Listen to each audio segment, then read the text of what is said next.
and gentlemen, boys and girls, children of all ages, it's your boys at the 1973 podcast. Back at it, another weekend, more stuff to talk about. We're checking in with the viewers that we have, keeping them happy, putting out some content every week. And here we go. As we like to do it, started with some one watch, everybody knows the rules. No Ed this week. Where is Ed? Shaggy, tell us where Ed is. Where is Ed? I think he's borrowing some of my vacation time. Oh, he's using ETO. Yeah. Did you sell him some? I hope you at least sold it to him. We made a backdoor deal. Okay. Did you trade him for his lamp that he uses for the podcast? Yeah, it looks like it. Thomas, big shoes to fill. You know how Ed does it. You can stumble over it. You can watch TV and read it, however you want to do it. All righty. Hey there, podcast fans. Are you ready to show off your love for the 1973 podcast? We've got over 20 different designs of t-shirts and hoodies that capture the essence of classic stuff. Whether you're a fan of the shows or just love that retro feel, we've got something for everyone. From bold prints to subtle nods to your favorite personalities, each piece is made with top-notch quality and that timeless style you crave. Perfect for lounging at home or making a statement out and about. And don't wait. Our collection is flying off the shelves faster than you could say, don't be cheap, buy a shirt. Visit us now at bonfire.com and grab your favorites before they're gone.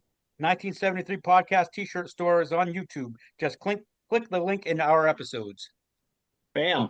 So, Thomas, it was your pick. So you might as well roll right into it and start our one watch, everybody knows the rules movie review. All right. Well, I had to go play off of our interview with Doug Smith, which was a great interview, my favorite interview we've done so far. And so far, people must like it because the views are great. So I picked the 2011 release of Goon, which is based on him. I loved it. It was directed by Michael Draus, written by Jay Baruchel, Evan Goldberg, and it was based on the book written by Doug Smith and his best friend, Adam Furtaggio. It starred Seann William Scott, who played Doug Glatt. Man, I believe he's from Massachusetts in the book. I mean, in the movie too. He's living in the shadows of his dad and brother, who are both doctors, and he's at this minor league game, and his buddy, played by Jay Baruchel, is given the opposing team, a hard time, and the guy jumps the stands. Seann William Scott's got to stand up for him because he's a little bit bigger than Jay Baruchel, and he knocks the guy out, and he catches the eye of his hometown team. So the coach calls him up and offers him a job as the enforcer on the ice. So he takes it, and the rest is pretty much history, just following him along until he's on course for this collision course with his on ice idol growing up, played by Liv Schreiber. I'm trying to think of can't think of his first name right now. Is Ray? I can't think of the guy's first name in the movie. It's Ross the boss. That's it, Ross the boss. But I liked it for what it was. It's not going to win any Oscars or anything, but I thought it was an underrated cast. It had Kim Coates playing the coach from Sons of Anarchy. Had Seann William Scott. Had Alison Pill, who's been in a million things. If you've ever seen Newsroom, that was a great show when she was on it. And then it's got Liv Schreiber. Great movie. I'm going to give it a 7.2. I thought it was a good hockey movie. Well, before we get to Shaggy, we're going to you next. But Thomas, you have Ed's score.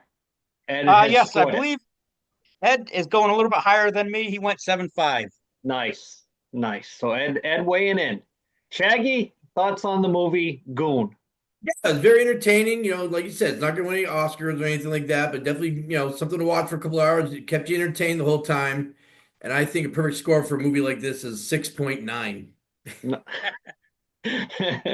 Well done there, Shaggy. Well done. Phantom, let's weigh in on some Goon. You gotta like it. I like how they used like the even though it was like a 2000s movie, they kind of went with it. It kind of seemed like it was like an 80s movie for some reason. It kind of had that kind of feel to it. Super funny. I always like the movies, especially with the comedies where the banter between the characters is kind of what carries the movie. It's not anything deep by any means. got some decent violence in there for somewhat of a comedy. But yeah, I'm coming in probably somewhere in between you guys. I'll go 7.2. Nice. Before we get to Brad, I'll weigh in on this one. One of the things that watching this, going back and watching it again, is probably like the fourth or fifth time I've seen it over the course of time. I enjoy movies like this, sports movies, especially hockey movies that don't poke fun at whatever sport that they're covering is, but has that comedy aspect of it. You know, I love a good chirp. I love quotable stuff.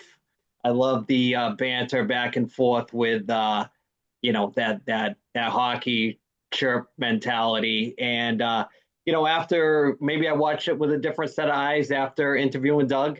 One of the things that I will say that was a shame that they left out of the movie that was in the book.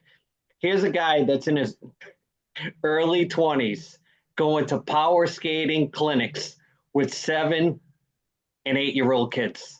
I think they really did the movie a disservice leaving that out of the movie, because that's hilarious.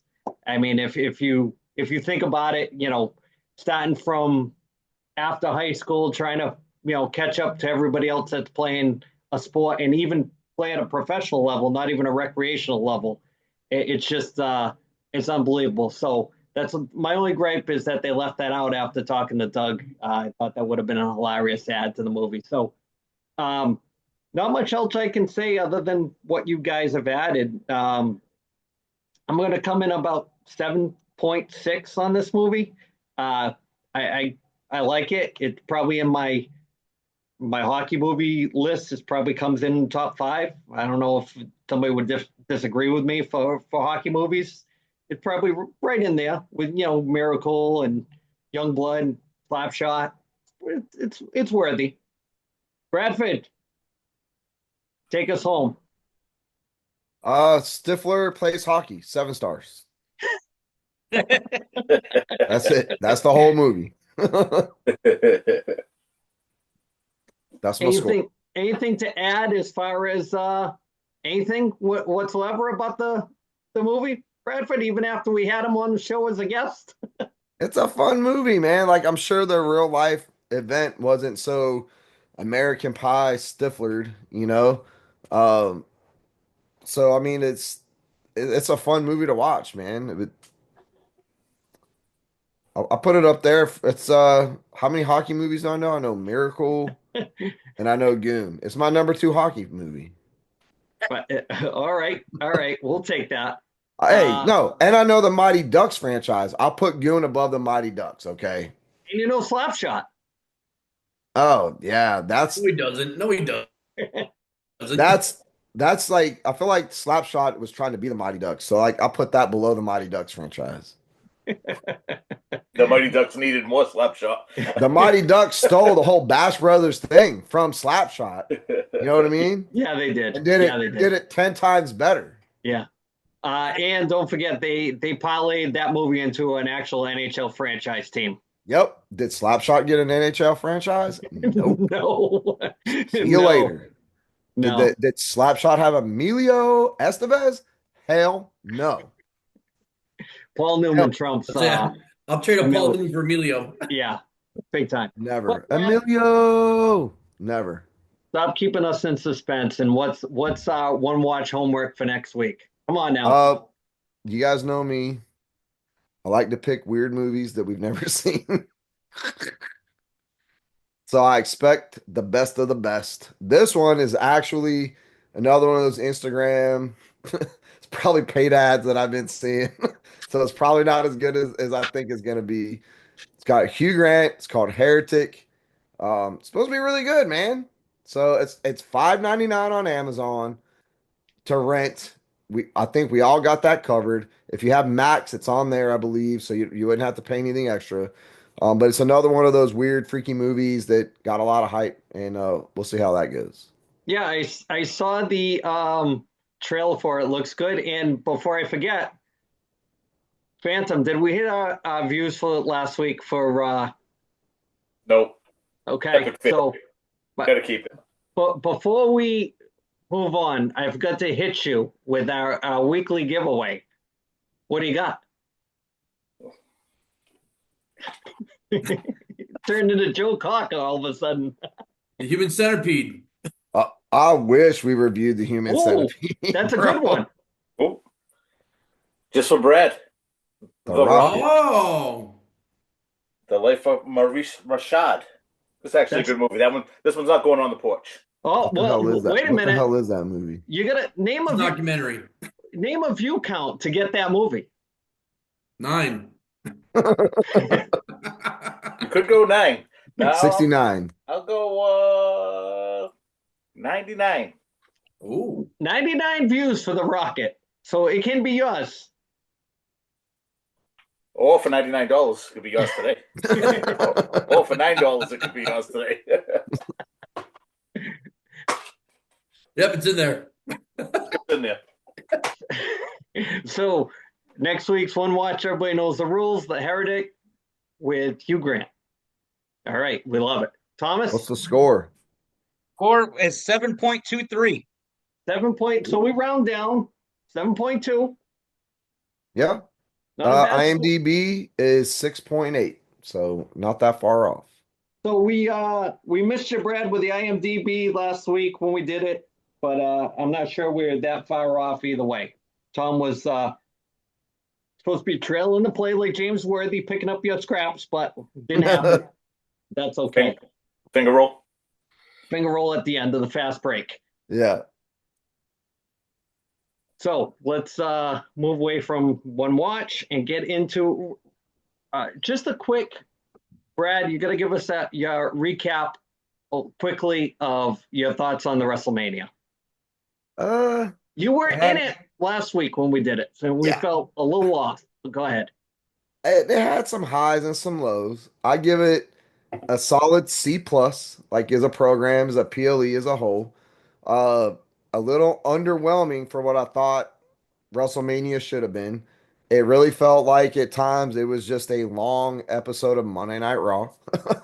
There were great matches. The Fatal 4-Way for the men's U.S. Championship, where Jacob Fatu walked away victorious, was a great match. The Triple Threat, obviously on night 1, was a great match.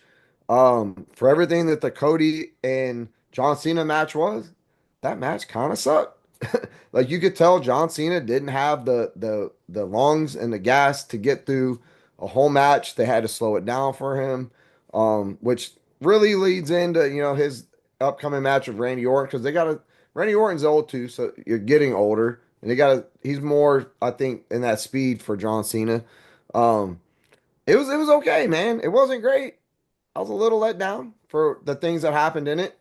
Becky Lynch coming back and just completely ramrodding Bailey to get there. That's been slightly controversial. The women's matches I thought actually delivered. I was very impressed. Those were fun to watch. And when we're talking about the women's matches carrying WrestleMania, they got to go back to the drawing board. The Logan Paul match was very underwhelming with AJ Styles. And I hate that he has weaseled his way into another title contention at the next PLE. This cannot be the standard for WWE going forward. Like I said, solid C plus. The Monday Night Raw after Mania was epic, absolutely incredible. I loved the whole Raw after Mania, which it usually does pop. You know what I mean? But if the Monday Night after Raw was more exciting than all weekend of WrestleMania, I think they got to go back to the drawing board. I think The Rock needs to stay the hell home, stay at your movies. Didn't even show up for Mania weekend, which pissed a lot of people off.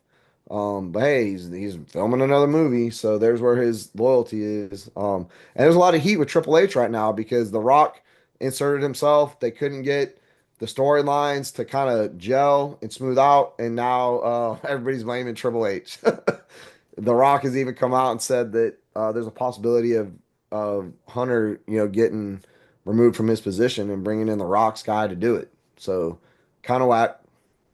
But when you're the owner of TKO, when you're the president, you do what you want. He's the Rock, you know what I mean? So Not a good move. mm-mm. Not a good move. Long term, move. not a Horrible good move. move. And it does feel a little what's the word? Nepotism is going on with some of the bloodline. You know, two bloodline family members are holding belts right now, so titles. You know what I mean? So you can't say it's not nepotism, man. You can't. So Quick thoughts on those releases there, fellas.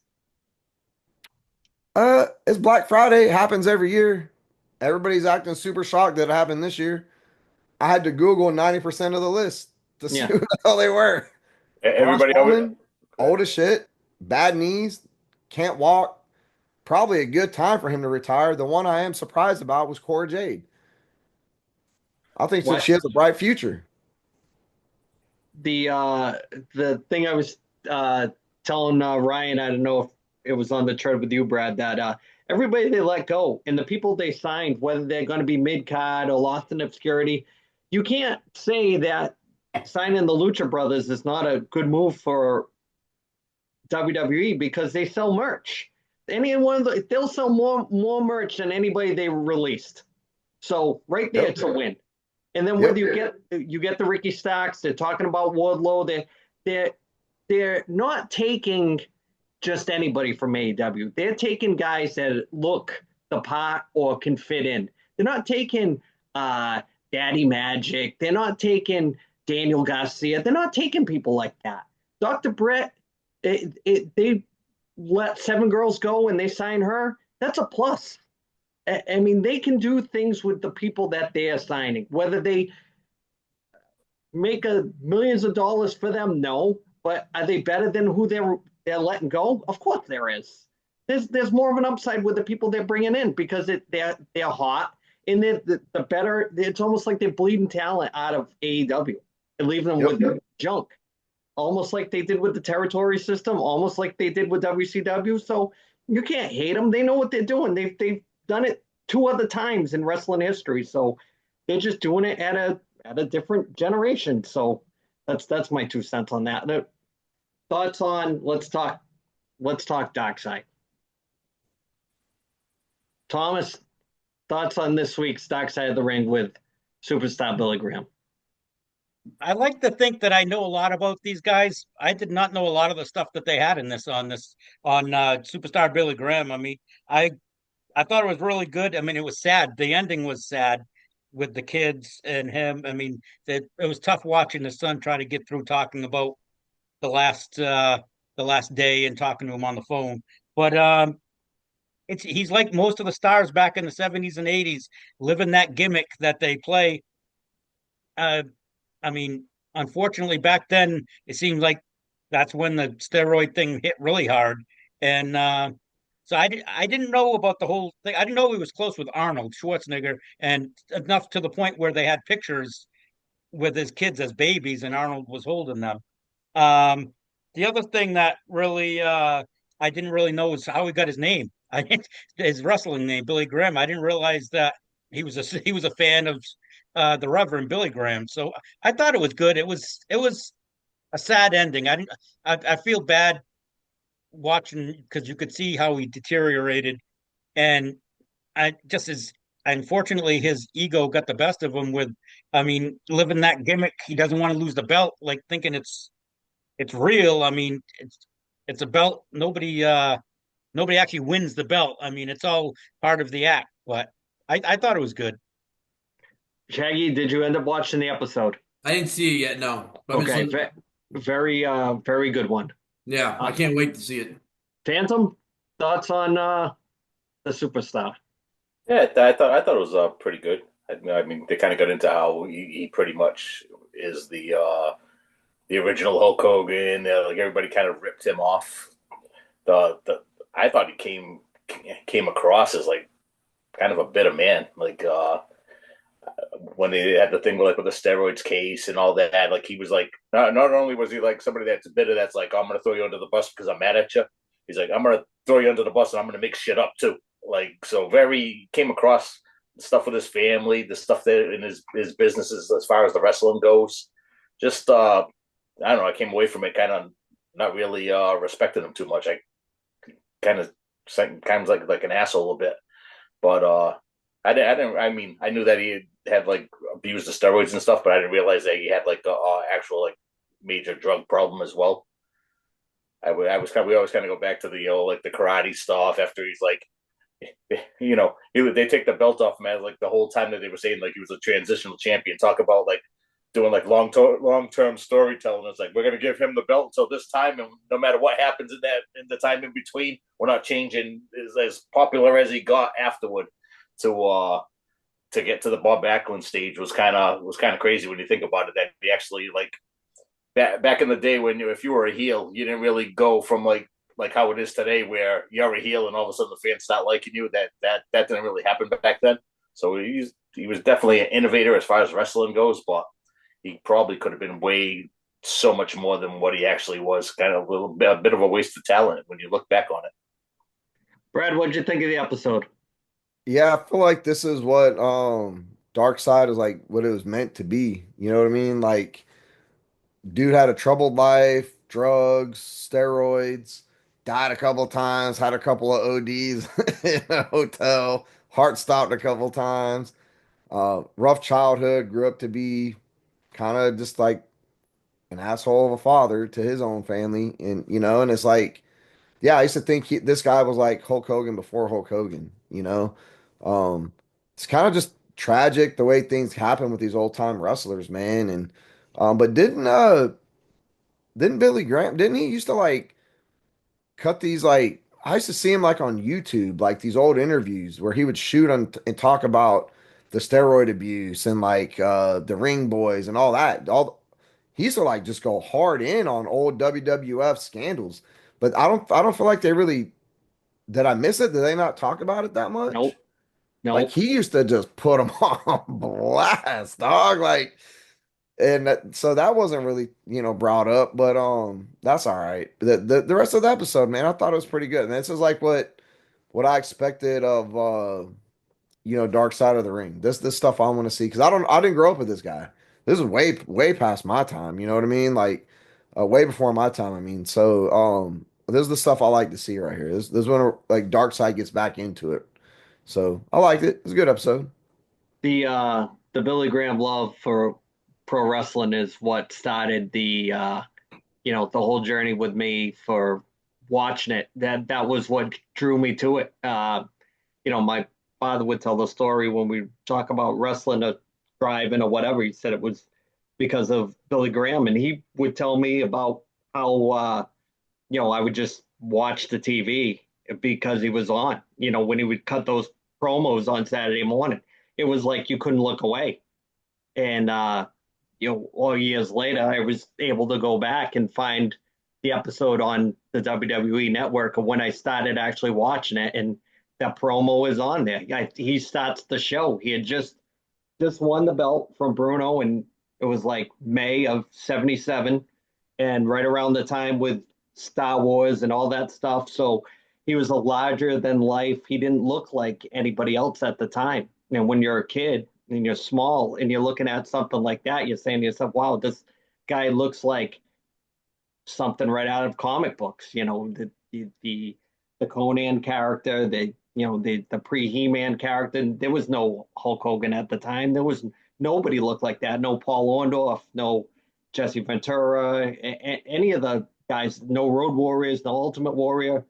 He was the guy. And then when you look at the way he took the preaching aspect of and brought it to wrestling, the whole thing with preaching is bringing people in, right? And getting them to buy into what you're selling.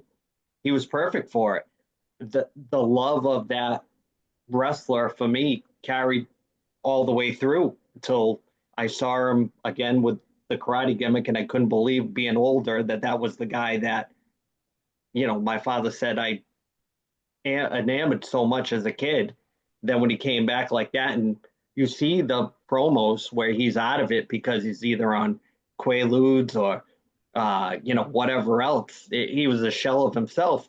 Then he had a little resurgence. Even but they skimmed right over a bunch of good stuff with him, where he had a resurgence in Florida, and he had a run against Kevin Sullivan, and he was they brought him in as the karate Billy Graham, and they turned him into the old superstar character because he had done like a Jesus thing where he went to the desert and fasted for 40 days and 40 nights and cut this promo, and he came back as, the superstar with the goatee that was dyed like Scott Steiner stole from him, and Hogan stole it again. Hogan stole actually two versions of Billy Graham, the NWO Hogan, and then the original one with the Hulkamania one. So I agree with Ryan. Yeah, super bitter, but my love for pro wrestling to this day would not be what it is if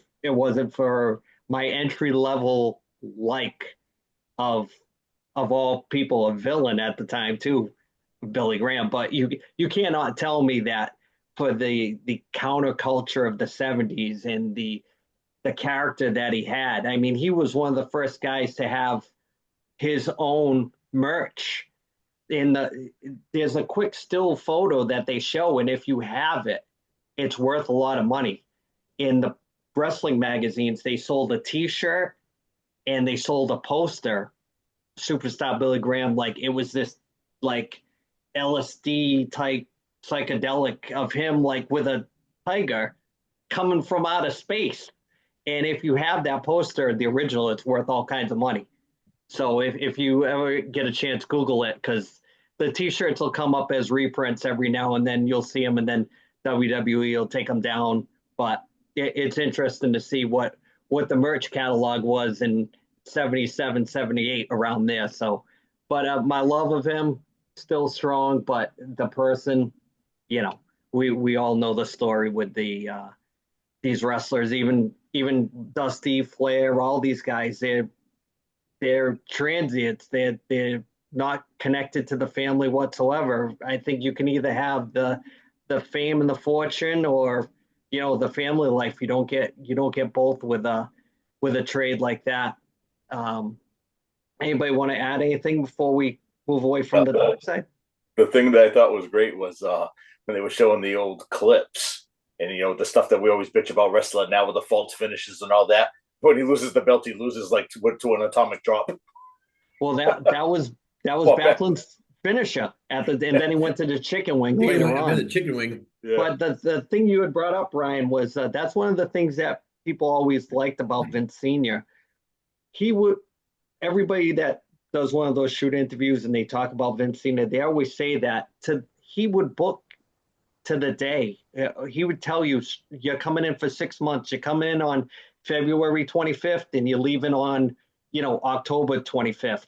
And no matter what happened, he had everything booked out ahead of time, and he never balked from his booking. So when he told, Billy Graham, hey, listen, you're gonna win the belt on such and such a date and you're losing it on such and such a date, he kept his word. And then no matter what happened, like with, the popularity, or should they have turned him, or he knew Backlund was coming in. And that whole Backlund thing, that was, they never got into that, but him and Eddie Graham used to share a lot of talent because Vince had a home down in Florida, and he would, he was close to him too.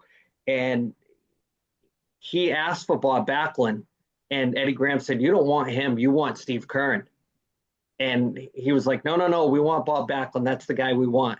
But Steve Keirn, Eddie Graham was pushing for Steve Keirn to be the Backlund champion because Steve Keirn's father actually was a POW Vietnam vet.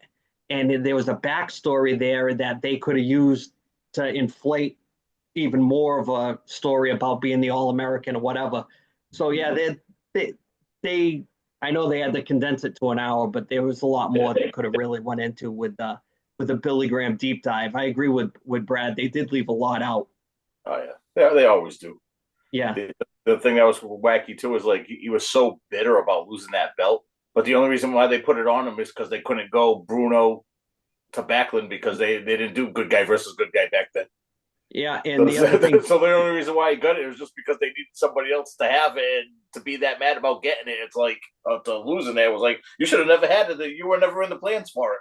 Yeah, the funny thing about that is he gave him the longest heel run as a WWF champion, because look at the Sheik. The Sheik only had it for 1 month.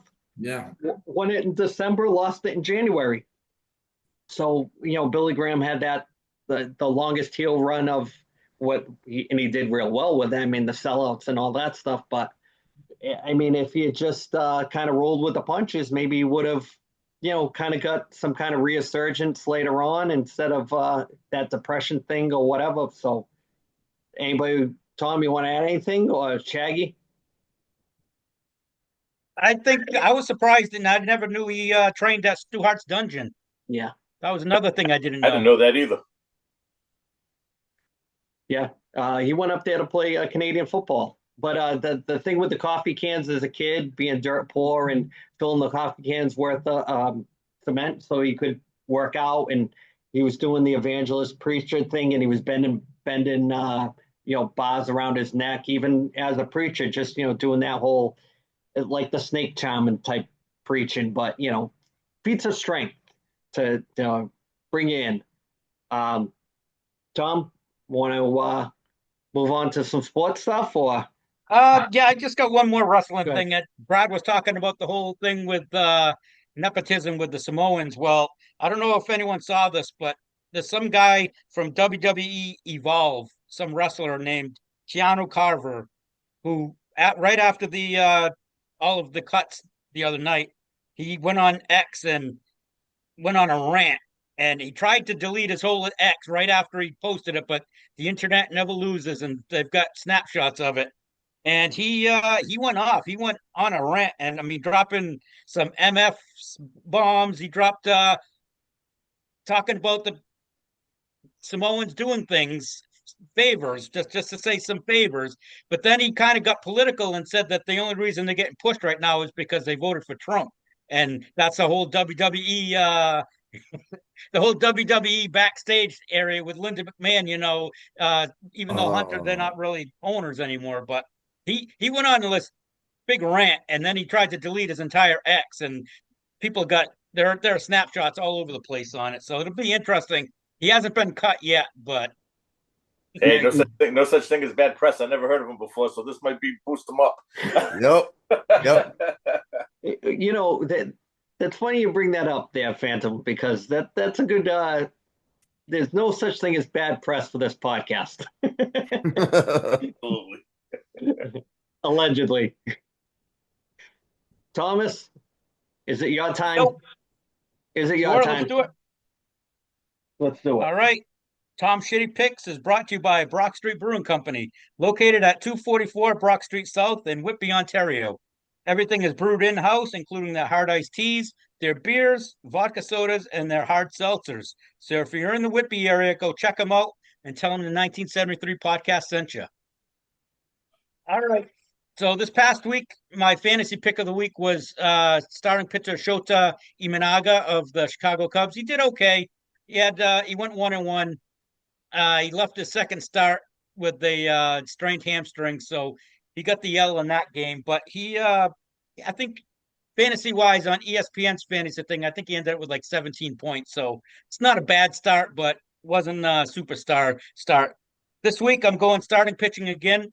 I'm going with the Kansas City Royal starter Cole Ragans. He didn't start off very well this year. He's 1-1, I think. But this week he's got 2 games, and they're against the White Sox and the Red Sox. They're both top 10 in strikeouts as team strikeouts. Red Sox are actually second in the league for most strikeouts. I think Chicago's like 10th.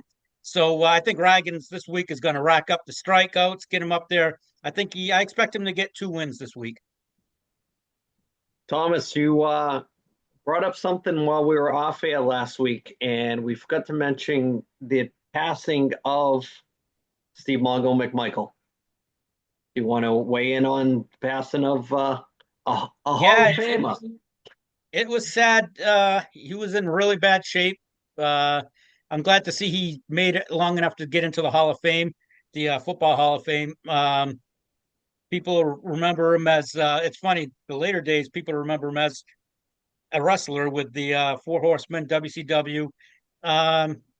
He was a really great football player for the Bears. I mean, the guy was an unbelievable player. And it was sad to see. I guess he and Ric Flair struck up a really good friendship. Ric Flair posted a bunch of things online, and he seems like he's taking it pretty hard. Shaggy, thoughts on the passing of Steve McMichael? Yeah, the football player is great. The wrestler, I was kind of I'm like, come on. I'm trying to think. You kind of reminded me of Terry Gordy when he spoke. That do, but no talent like Terry Gordy. I always was kind of turned off by McMichael as a wrestler. He didn't Yeah. really fit with the Four Horsemen. For me, he didn't really bring a lot of things to the table. Like when they first started him as an announcer, and he had the teacup dog with him, and he just, for me, just not my cup of tea with everything he did. I mean, he had the U.S. title. He was in the Horsemen. He wore that kind of Bears like Letterman's jacket. I don't know, just not a fan. Him and Kevin Green coming in, having that little thing. That was horrible. Just not. I don't want to go back into the wrestling stuff too much because we just passed that turn. But Best thing he did was introduce Steve Austin to his wife. that's also a thing. That is also a thing. Phantom, thoughts on Mongo? I can't believe you're not a fan. The man wrestled like it was real life. That guy hurt a lot of guys in the ring. That guy was stiff as hell. It didn't look good, but it hurt. No, it's definitely sad to see how he went. I guess he had ALS, which is a tough way to go. But as far as football career, fantastic. Part of that all-time Bears team. Great, probably the greatest defense of all time, arguably. Yeah, it was not a fan of his wrestling much either. So, but we'll he made one legit Hall of Fame. That's enough for us. Bradford, Steve McMichael. Yeah, sad. I mean, I don't really. This guy was like a little before my time, so I don't know a whole much, that much about him. But horrible way to go, like with his illness and everything. So, either way, kind of tragic, kind of sad. Maybe he'll get a dark side one day. That could be a decent dark side of the ring if they blend the two. I mean, they haven't really done like a multi-sport kind of athlete yet that had that kind of run in wrestling that he had for quite a while, and that the Hall of Fame football career. Thomas, anything to add with that? Not much. He didn't get enough credit, I thought, with the Bears with those defenses. He wasn't the sexy name that they had, like Refrigerator Perry, Richard Dent, Mike Singletary's, but he was an important part of those defenses. What's the thing? There's too many guys on that defense. Every one of them. Dan Hampton.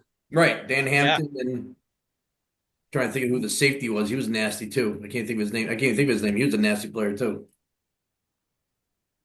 Tom, now Ed had sent me a thing, and he said that make sure if Brad's on the podcast that we talk NHL playoffs. So Jesus Christ, it's time to talk your Dallas Stars, Bradford. Go Stars! I had what a game you missed last night. I know you were indisposed doing big things, but man, that was a game. That was a game 7. They were down 2-0, and wow, what a comeback! Talk about a revenge game. I'm going to tell you, Bradford, before we get into this, let me limber up here because the Phantom knows where I'm going.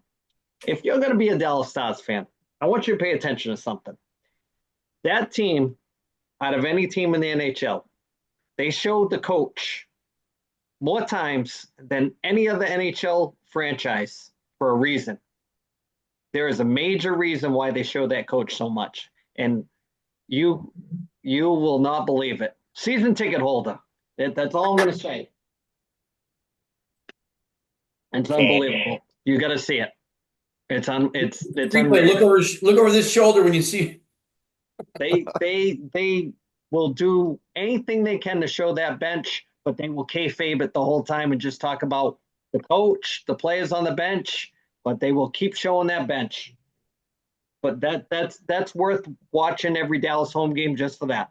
Just sell her a T-shirt. So what's that, Thomas? We got a game 7 tomorrow night. Going St. No, Louis right now. Right now. It's right now. Oh, yeah. Well, I'm still catching up. It's been a long day. It's been a lot of hockey in this weekend. Who's your pick? You going St. Louis or you going Winnipeg? Well, I know the score right now. Hey, So I'm going Blues. yes. I haven't watched it yet. I haven't even turned it on, so I was gonna go St. Louis anyway. So we should go next round. Who you got? All Let's right. talk big. Let's talk big matchups. All right. Let's talk. It's only 4 matchups. Let's do all 4 of them. Okay, Maki matchup. Shaggy heavyweights collide. The Toronto Maple Leafs versus my pick to repeat as the Stanley Cup champions, Florida Panthers. Who you got? I'm just waiting for Toronto to drop the ball again, so I'm going with Florida. Tom, who you going with? Florida's built for this. I'm going Florida. They've got the Bobrovsky is the big, huge, I think, key in this. I mean, I think he's way better than Toronto's goalie. He's got the experience. I think they take it in 6. I'm not going to tell you how many games they're going to win, but I'm going to tell you they're going to win the whole thing. So every time we come around to Florida, just put me down for them. Phantom, I know you're going. You like Flash, but this comes down to old school. They're not built for this. They are not built for this. They could have Lawton. Lawton is not Sam Bennett. Who you got? Leafs. Bradford? I'm counting on you. What do you got? You got the Toronto Maple Leafs versus the defending Stanley Cup champion Florida Panthers. Florida has a hockey team, bro. Come on now, Brad. Come 2? on. They got 2 of them. 2 of them. And wait, hold on. In the last, 5 Stanley Cup finals, Florida is represented. At least one of those 2 teams. Hey. What they called in this one that I'm picking? This is the Florida Panthers versus. Oh, yeah. The Panthers. Okay. Rawr. Tom, who we got in the next matchup? We got Washington versus Carolina. All right, who you got? I'm going Washington. I'm Carolina. I don't know what it is. They messed around with the team too much with the at the trade deadline, making the few deals that they did. I'm not a fan of Carolina right now. I think Washington will take it. I'm not taking Washington to actually make it to the finals, but they will win this series. Shaggy, who you got? I'm going with Washington. I'm going with the local rookie there, Leonard from the 413. So I'm going with Washington. All right. Phantom? Carolina. I can see where this is going. Bradford, who you got? You got the Washington Capitals with Alex Ovechkin or the Carolina Hurricanes? I have one question to determine my pick. Mm-hmm. Is it Washington State or Washington, D.C.? DC. They're Bullets. They're the Bullets. That actually has no bearing on my pick because I don't know who they said a bunch of guys I don't even know, but I'm gonna pick Washington. Nice. Yes, I like the way you think. yeah, for all these picks, we're giving Brad whatever team's the most southern. Thomas, I'm taking Washington because I want to see. Right. I want to see Florida against Tom Wilson. That would be entertaining. Yep. What do you got next round? Vegas Knights versus Edmonton. I've got Vegas. I just think Edmonton. Right now they don't. If you have 2 goalies, you don't have one. That to me right there, I think Vegas is the style they play and the what Cassidy brings. I think they can win in 6. I agree. Shagtastic, what do you got? I'm going with Vegas. I think you can only ride McDavid so far. Oh, Phantom, who you got? I'm going Vegas too. You know what? I like Vegas better than Edmonton, but I'll throw a curveball in there and I'll just go Edmonton because the NHL is dying to get the Leafs versus Edmonton in a Stanley Cup final. They want Wayne Gretzky versus Lemieux type final, but it ain't gonna They're not happen. walking out that door. Yeah, I'll just the yin to the yang. I like Vegas better, but I'll take Edmonton, Tom, in that series. Okay. Bradford, who you got? I don't even know what Edmonton is, so I'm gonna pick Vegas. It's the highest city in North America.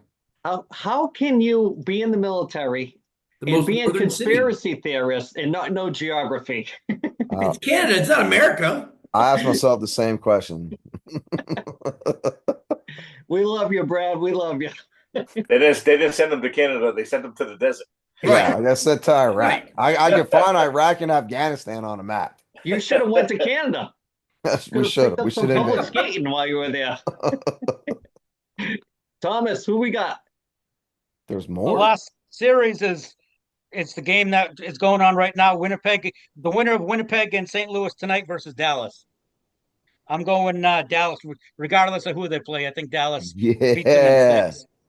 Who you My got, boy. Shaggy? I guess I'll go with Dallas just so you look at the bench. Hell yeah. Let's Atta go. boy.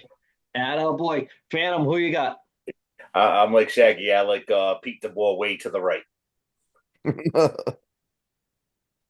Bradford, you taking your Dallas Stars? I have to. I gotta have something to cheer for, man. Football Nice. team sucks. Basketball team sucks. You're the only one on this podcast that's teams in the playoffs. Wait, what basketball team? Mavericks? The Mavericks. Oh, God. We traded Luka away and then proceeded to just completely implode for the rest of the season. Well, he played Base- shitty too, so. Baseball season is up for grabs. I gotta have something to cheer for, so of course I'm going for Dallas, man. Listen, if anybody knows me, you know how I like it. I gotta go Dallas. What do you like it? What? If you grew up in the 90s and you went out in the 90s and you were a Baywatch fan, you got to root for the Dallas Stars. Brad, the fan brought up a really good point. Always. Everybody on this Always. panel is a hockey fan, and you're the only guy that's got a team in the race, and you're foo-foo in it. What is wrong love with it. you? Something I bad love must have happened. Hey, I shared some shit in my reels about the Dallas Stars. I'm in it. I'm in it to win it, fellas. All right. What you're really going to be interested in is when Team USA hits next year's Olympics. That's going to be fun watching when we get Soccer? Thomas. What are you talking about? You got any more in the queue for some sports stuff, Let's just make. Do you guys want to do the who's going to win? Make your picks for the cup. You don't have to pick the winner, let's but do it. pick. So we're going basketball. I'm picking Florida versus Dallas. Ed picked Florida versus Dallas too. Same. Yep. Brad picked Florida versus Dallas also. Phantom, who you got? Toronto over Vegas. What a jabroni. Shaggy? I got Florida over Vegas. I'm going to go with the professor, and I can't believe I'm picking the same as Ed. I'm going Florida over the Dallas Stars. Good man. But for Dallas to win it. Brad's taking Dallas, though, over Florida. He's going for the upset. Did you guys must have all bought the March edition of the Hockey News. They still print that? Probably. All right. So, Thomas, want to take us to the Twilight Zone with our bestest Southern brother? All righty. The 1973 podcast is fueled by W Energy, but it wasn't always this way. No. W Energy was born from humble beginnings. An idea sparked in a small apartment when their founder, Anthony, set out to take on the energy drink giants, aka Big Energy. After trying a big-name competitor's product and being disappointed by the taste and poor quality ingredients, Anthony knew he could do better. So he dove deep into formulation, mastering ingredients, flavors, and performance to create an energy drink that works without the jitters, crashes, sugars, artificial dyes, or calories. W Energy launched with just one flavor and reinvested every penny to grow. Now they've created 15 plus custom made flavors enjoyed by thousands of loyal customers every month. So are you ready to break free from big energy? Go to www.w.gg and use the code 1973 podcast at the checkout for 10% off your order. W Energy, no jitters, no crash, just pure focus. Now back to the 73 podcast and Brad. All right, Let's Bradford. go. It's been 2 weeks in the making. So I want to talk about this wacky Blue Origin celebrity trip to outer space. Ooh. Super weird circumstances. So I want to do a screen share real quick. So when I was in the Air Force, I remember I used to, as military police, I had to guard this spy plane. You can Google this now; it's everywhere. It used to be like top secret, hush hush bullshit, but it's everywhere now. So the U-2 spy plane is a plane the Air Force would use to go fly at really high altitudes, basically in outer space, spy on everybody. And I remember seeing these pilots as they're walking up to to get in their the cockpit and doing all their pre-flight stuff. They're basically wearing uh like modified astronaut suits, right? Because the G's that they're pulling to get up there, and then they're in outer space, everything has to be pressurized. They got to have the oxygen flow, etc. So I just Googled it. This is all common access stuff. Here are the U-2 pilots. They're basically wearing astronaut suits, right? Right. It's at the astronaut helmet, pressurized suit, helmet goes on, it locks in, everything. This is let me see, find a picture of where they're flying at altitude. So look at these pictures. They're basically flying at the same altitude as that Blue Origin flight, right? Nothing crazy about this. It's military jet, one man in there flying up, doing all that. Okay. So my issue with it is this Blue Origin flight. Besides the fact, how many of these Amazon uh, rocket ship test flights have we seen explode on takeoff or landing? Almost all of them. All right. Even with the Elon Musk ones, the billionaire rockets to space, they always explode. I don't know what the success rate is. It's got to be pretty freaking low. This one, they load up with a bunch of famous broads. They managed to launch it and land it successfully. They fly in just regular flight suits, no pressurized suit, no helmet, just in a basically belted in like an X harness into a recliner, catapulted into the outer space. There was no camera inside, which I find odd. We have no footage inside the capsule. I want to see that footage. I want to see Katy Perry's face getting rocked with G forces, right? Because that's the only way I'll believe it. It's the only way I'll believe it. None of that footage. Then they get up into outer space, and it just seems like it's kind of AI generated. They're taking selfies and bebopping around and making little origami flowers and like super weird stuff. And then even on the landing looked completely CGI'd. The capsule with the parachutes, it looked completely CGI'd, animated. And then there's one cut, the capsule is floating down, and the vegetation on the Earth's floor, it looked very sparse. There's like a few bushes and stuff here and there. Wasn't like wasn't densely vegetated at all. Then when the capsule lands and all the dust comes up, there's brush and shrubbery everywhere. And so that's where people are pointing out whoever put this AI together didn't even do it like didn't even do it well. Like there's so many inconsistencies. And then of course when it landed, there's this picture. It legit looks like a mannequin's hand is like in the window. Like and you can zoom in on the picture, right? And it looks like it's legit as a fake hand. I zoomed in on it as close as I could, without losing complete resolution. It's fake. 100% it's a dummy. So that part of it was at least staged. Jeff Bezos walks up to the capsule. It's a pressurized chamber, and the door opens from the inside. They have to shut it really quick. And they do the photo op, and then he puts this little tool on and jimmies it. I think it's completely fake. I don't think they went up there. I don't know why they would stage it. but I don't believe that we haven't been back to the moon. Well, never went to the moon to begin with. But how many years has it been since we did that? And now we're sending celebrities up and back safely. I don't believe it. I don't think it happened. Brad, this is a thick subject because it overlaps into the whole space program and conspiracy theories with the whole space program. I don't care who's running it, if it's a billionaire or if it's SpaceX, it just bleeds over into everything. My first question is now, do you need a pressurized helmet to go up that high if you're an airhead? That's my first question. Good question. I agree with you. As soon as I saw it, I said, Brad's going to tear this thing up because it Yeah. looked, when they were up in the highest orbit they were and they were taking the selfies, just the background looked so phony.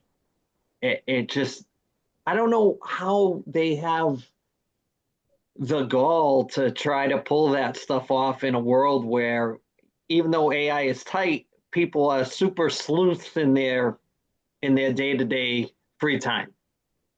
There's a lot of people that dedicate almost their whole existence to debunking stuff like this. So I don't know why they would even attempt it. And it came out of nowhere. It's like just there was no buildup to it. Shag, you want to weigh in on this one? You seem like one of the things does say, like, when these pilots are flying these planes with the G-forces, don't they have to go through like all this like fitness training and stuff to get there? I don't see Gail King doing it. Bro, there is tons of workup even to do. Yeah. So the Air Force used to give us like as a reward, you could get like a flight in the F-16 because it's a two-seater. Tons of workup, bro. You got to go through all these tests, evaluations. You got to get fitted, get all kinds of shit. And in F-16, you're just in a flight suit. Then you Right. get your helmet with the oxygen mask. That's it. It's not even a pressurized suit like what they fly in the U-2s. Tons of workup. I didn't hear about this Blue Origin flight until it was already over.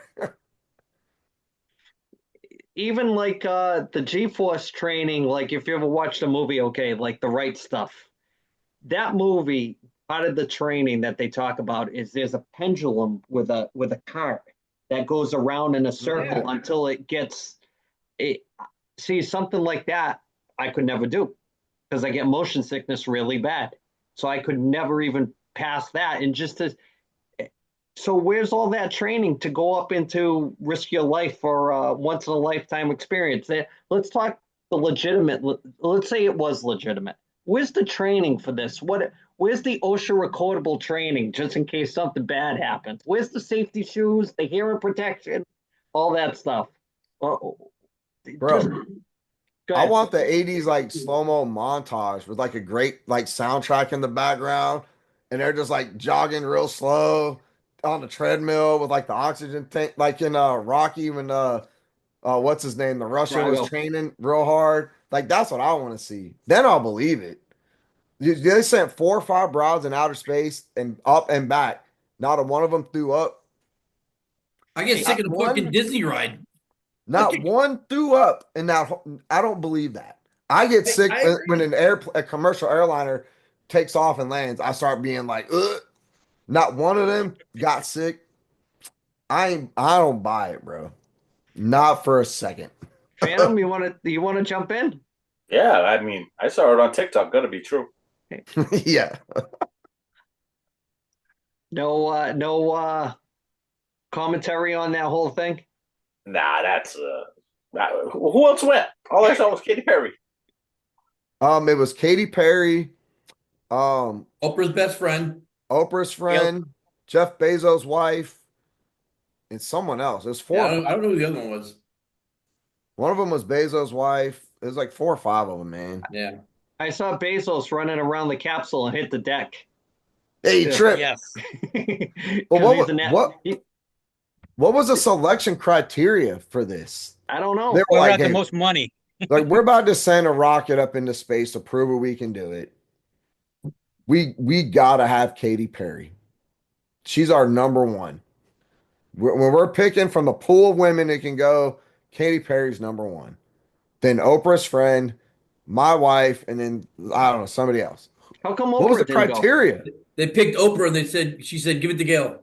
Yeah, give it again. Maybe something will happen. Give it to Gil. Oprah But did couldn't you fit see the door. her? All of her like workup and like the montage before it, like she was not happy. It's like she knew it was bullshit. Yeah. She knew it was bullshit. She didn't want to be there. Like if So- I'm going in a rocket to space, I'm on one, probably be shitting a brick because every video I've seen of this thing is it's exploded. They haven't successfully landed one yet. And you're about to just put me on here and it's all over social media. Nobody was nervous. They're like laughing, like, hey, we're going into space. What the hell, man? I would have been sweating like bullets, like, holy shit. Please don't kill me, Jeff Bezos. Yeah. I've seen the Challenger. Let's not do it again. Yeah, well, debatable. Phantom, you're not going to take that low hanging fruit. Why they didn't pick Oprah? Yeah, she couldn't fit in. Couldn't make it through the door. It's like, it's like on those videos you see on TikTok where the dude's like, I'm at Disneyland and I'm fat shamed because I don't fit in the seat. And he's like, can't even get the harness down. Yeah, you ain't fitting that coconut in a freaking helmet. Yeah. Oh. But we're way off the rails. I want to ask Brad. No thoughts on the conspiracy theory on the symbol that they used, where you turn it upside down? Did you see that? I saw it, man. You turn it upside down and it's straight up Baphomet. Straight What? up. The devil. Oh. Straight up. So it looked like Oprah? Yeah. Straight up. Like how you gonna design a patch? And this isn't even like internet sleuthing. It's just you take the patch, flip it upside down. It's basically the devil. Yeah, it was You on know, the the ship devil too, with the right? goat's head, and he's like this. Baphomet. That it is too obvious, man. Like, come on. Should I've been sitting on pinging it back to the professor for the voice of reason Oh, for Oh, it was just put it on, Thomas. Tom. Put it on.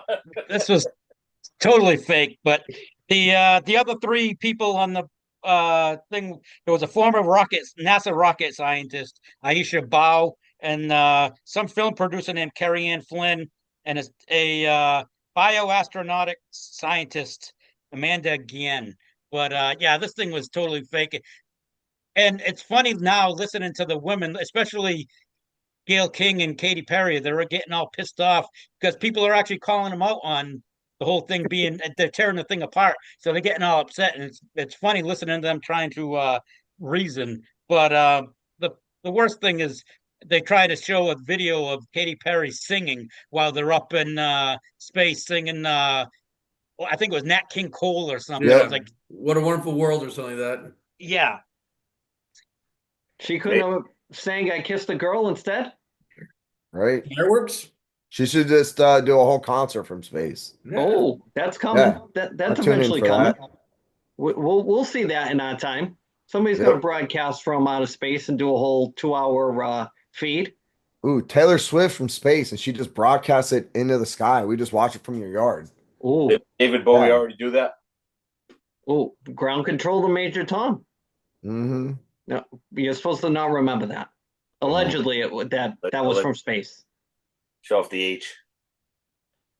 So, Bradford, do you have anything to add to the tinfoil hat? Nope, that was it. Okay, Down a so rabbit hole on that one. I think we could pick that apart and have some, really deep comedy with that, because that comedy writes itself pretty much. Shaggy, you're already laughing. I know that you're on the same page. Standards and practices, putting the hook on like the Gong Show coming out. I was gonna say, where are you guys at with this 100 guys versus the gorilla thing? You've been seeing that? Yeah, I saw that. This fucking shit's awesome. I've been fighting with my kids about this all week. Any kind of scientific information we can get, we're banging it back and forth. The debate rages on. Two dummies versus the father. Nice. 100 guys versus the gorilla. Thoughts on that? Silverback gorilla versus 100 regular guys. Who's winning in a fight to the death? Fucking gorilla. You ain't taking Gorilla's that killing thing. him. You ain't taking that. Oh yeah. Yep. Tear them I'm apart. going. I'm going gorilla all day. Oh, absolutely. Bradford, what do you got? uh, I gotta, throw it up, pour one out for my boy Harambe. He deserves to get a win. Gorilla gonna win that all day. Do it for Harambe. I've seen Six Mighty out Joe. for I've seen all Harambe. of them. I've seen Mighty Joe Young. I've seen all the King Kong movies, not the new ones, the old ones. You're not losing that fight. No way. 100 No. regular guys, 75, 80 can't fight anyway. I told him, I said, as soon as they try bum rushing that thing, and that thing whacks out the first 20 people, then everybody else is going to shit their pants, and the fight's going to get real soft after that. That gorilla is going to grab one dude, and already it's going to be like a Nerf noodle, and he's going to be swinging that guy around, cracking people with it, and all done, son. Like Rampage, punching buildings Yeah. as it's going. That's Gen X knows. Don't ever doubt the Gen X, right, Thomas? Yes. There you go, gorilla. Oh, absolutely. Gorilla. Gotcha. I would. And- They wouldn't even. 1,000 guys. That's such a blowout that they wouldn't even put that on like DraftKings. I wouldn't even be a bet. Yeah, exactly. They would have to do the over and under on personal How many injury. people are going to run? Yeah. Now, is it like Fortnite where they're gonna like enclose you over time? It's gonna move in closer. Put it in and a closer. cage. That better be unlimited lives if you think you're going to win that one. I'd like to get Ed's take on that one. Ed would be like, "Am I one of the guys?" Because if it's me and 99 other guys, the gorilla's in trouble. Oof. You got to sacrifice one. And pushing the guy in front of you first. That's right. Ed's just there for the story. All right. Let's wrap this show up this week. Shaggy, what do you got for a shout out? Shout out to my daughter. Last week was her birthday. She turned 14, so happy birthday, Sienna. Nice. Thomas, what do you got? I don't have much this week, so I'm going to give a shout out to myself because surviving another semester of school. This is finals week coming up this week. Finals week. You better pass. No dunce cap for you. I seen back to school. No triple lending in your repertoire. Brandon, what do you got? I'm going to shout out my Toronto Maple Leafs. I'm going to upset all my boys over here. You got Toronto Maple Leafs. for this week anyway. I'm more happy to see the draft lottery tomorrow night. Ooh. We'll You're going to move back. Are you going to move backwards? That's the question. Flyers moving up, or are they moving backwards? I think they might move up, but I still think it's rigged for Pittsburgh. That's my conspiracy theory. You know that this year they're not doing the behind the scenes bingo balls and telling you about it. They're actually going to do it live where you can watch it happen. Well, that's a plus. That's a plus. Bradford, what do you got for a shout out? I want to shout out my boy Lucas. Dude finally got back on track. He's been struggling at the plate. Went 3 for 6 yesterday, 3 for 5 today. Lockdown first baseman, nothing gets by him. Absolutely stud, or absolute stud. Played great at first base, but he did pitch in our first bracket game today. He pitched a complete game, allowed 1 hit, 1 run, picked off his first person at first. So my boy represents the brand well. I'm very proud of him. It's been a struggle, but we're getting there. 1% better every day, man. And he puts in the work. He's getting there. So very proud of him and where we're going. So like-minded individuals on this podcast. We'll just shout out to everybody that watches. We had a good week this week. Lots of good stuff, more big stuff coming up. Trying to lock some stuff down with the boys. Schedules are tough. We're trying to coincide a lot of things, but we're getting a little bit bigger. As Brad said, maybe podcast 1% better every day. What do you think, Brad? that's it, man. That's my motto. 1% better every day. Love it. So from our house to your house and all points in between. That's it for this week. So wait till next week.